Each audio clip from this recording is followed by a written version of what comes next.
Before you begin, remove the base enclosure and battery. Removal.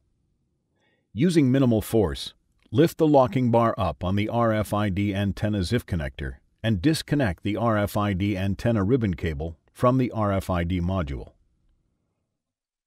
Using minimal force, lift the locking bar up on the RFID module ZIF connector and disconnect the RFID board ribbon cable from the RFID module. Use a flat-bladed tool to carefully lever the RFID module from the alignment pins and adhesive that secure it to the top cover.